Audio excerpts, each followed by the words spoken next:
தமிழகத்தில் நடைபெற்று வந்த கேலோ இந்தியா விளையாட்டுப் போட்டிகள் நிறைவடைந்தன. 38 தங்கம் உட்பட 97 பதக்கங்களுடன் தமிழகம் 2வது இடத்தை பெற்று சாதனை படைத்திருக்கிறது. இது தொடர்பான தகவல்களை தருகிறார் எமது செய்தியாளர் மகேந்திரன். அவரிடம் பேசலாம். வணக்கம் மகேந்திரன், விவரங்களை நீங்க பதிவு செய்யலாம். வணக்கம்.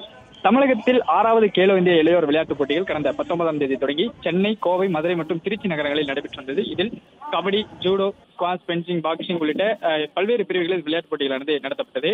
கடந்த 19ஆம் தேதி தொடங்கி நடைபெற்று வந்த இந்த கேலோ இந்தியா விளையாட்டுப் போட்டிகள் இன்றுடன் நிறைவு பெற்றிருக்கிறது. இந்த கேலோ இந்தியா விளையாட்டு போட்டியில் வரலாற்றில் முதல் முறையாக பதக்கப்பட்டியலில் தமிழ்நாடு 2ஆம் இடம் பிடித்துள்ளது. குறிப்பாக 38 தங்கம், 20 வெள்ளி, 39 வெண்கலம் என மொத்தமாக 97 பதக்கங்களை கைப்பற்றி தமிழ்நாடு அணி 2ஆம் இடம் பிடித்திருக்கிறது. கடந்த ஆண்டு 8ஆம் இடத்தை பெற்ற நிலையில் இந்த ஆண்டு 2ஆம் இடத்தை பிடித்து சாதனை படைத்திருக்கிறது. குறிப்பாக தொடக்கம் முதலே தடகள போட்டிகள் மற்றும் ஸ்குவாஷ், யோகா உள்ளிட்ட போட்டிகளில் ஆதிக்கம் செலுத்தி அதிக பதக்கங்களை தமிழ்நாடு அணி பெற்றிருந்தது.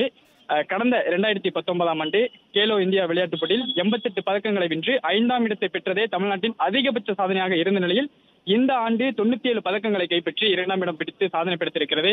நேற்று வரை 35 தங்கப் பதக்கங்களுடன் 3ஆம் இடத்தில் இருந்த நிலையில் இறுதி நாளான இன்று 3 தங்கப் பதக்கங்களை ஒரே நாளில் வென்று ஹரியானாவை 3ஆம் இடத்திற்கு தள்ளி தமிழ்நாடு 2ஆம் இடம் பிடித்திருக்கிறது. மற்ற மாநிலங்களை பொறுத்தவரை 56 தங்கம், 48 வெள்ளி, 53 வெண்கலம் என மொத்தமாக 156 பதக்கங்களுடன் மகாராஷ்டிரா அணி முதலிடமும் 103 பதக்கங்களை பெற்று ஹரியானா 3ஆம் இடமும் பிடித்திருக்கிறது.